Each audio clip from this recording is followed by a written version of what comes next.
At some point during the process of learning game hacking, everyone reaches a massive roadblock. Eventually, you try to hack a game that is protected by an anti-cheat. You get banned a few times, and you eventually find out that you're going to need a bypass. Today, we're going to talk about these anti-cheats and how to get around them. But before we do that, this video is sponsored by Brilliant.org. When it comes to hacking games, you have to get your hands dirty with a bunch of math and computer science. Some of these concepts can be quite complicated, but there is a fun and easy way to learn more about them. Brilliance is the best way to interactively learn maths, science, and computer science. They have thousands of excellently curated lessons which take you from beginner to advanced topics effortlessly, with new lessons added monthly. Maybe you're not sure where to start with programming. Their new Thinking in Code course will have you designing simple programs that solve relevant, real-world problems right away, in their natural, interactive fashion. So whether you're a student or a professional, you can try everything Brilliant has to offer free for a full 30 days by visiting brilliant.org/cazz or by clicking on the link in the description down below. The first 200 of you will get 20% off Brilliant's annual premium subscription. Thanks for listening, and let's get back to the video. Before we can talk about creating a bypass, first we have to discuss what cheats are and how anti-cheats attempt to stop them. Cheats can be many things, from ESPs to aimbots to money hacks, but one thing they all have in common is that they need to read and write process memory at some point to apply said hacks. Conversely, the job of basically any anti-cheat is to stop random programs from having access to a game's memory space. Let's begin with the basic example of an internal cheat. Internals are extremely powerful because they are loaded directly into the game's process and therefore have complete memory access. In order to load an internal though, we need an injector, which maps our DLL file into the game's memory space. A simple way that an anti-cheat might detect this would be to iterate over the list of loaded modules belonging to the game. If the anti-cheat finds a module that is not supposed to be there, the game has been tampered with. Games could also hook the load library function from Windows to block all injections. Simple, right? Well, not really, because there are legitimate reasons to inject DLLs into games. For example, the Steam and Discord overlays are basically internal cheats that hook rendering functions. Furthermore, if you record with OBS game captures, OBS is actually injecting a DLL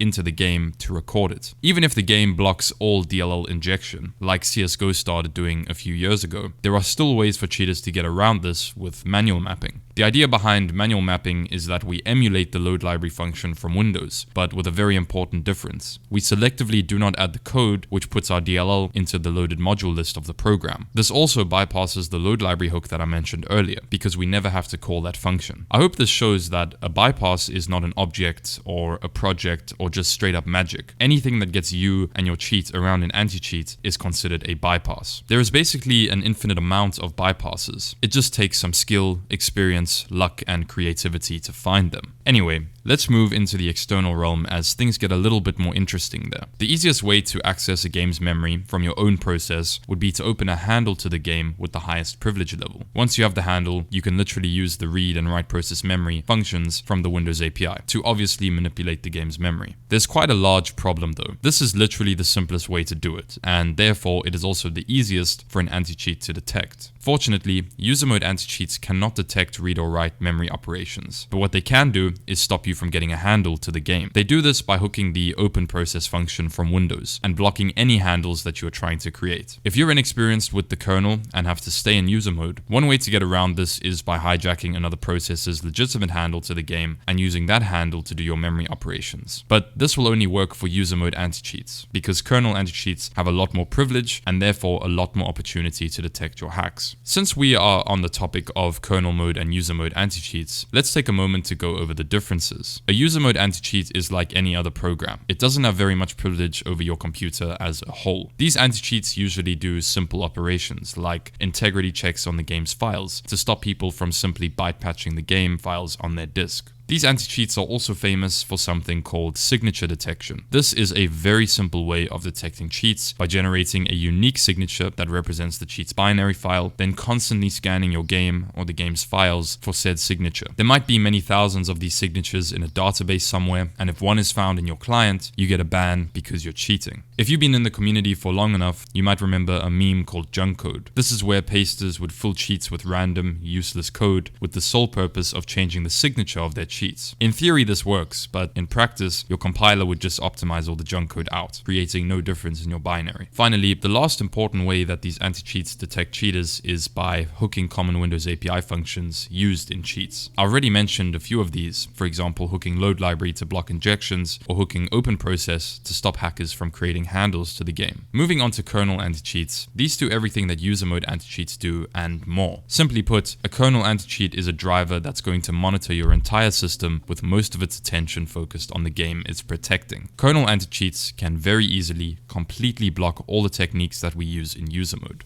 They do this by registering callbacks on system objects through the obregister callbacks function in the kernel.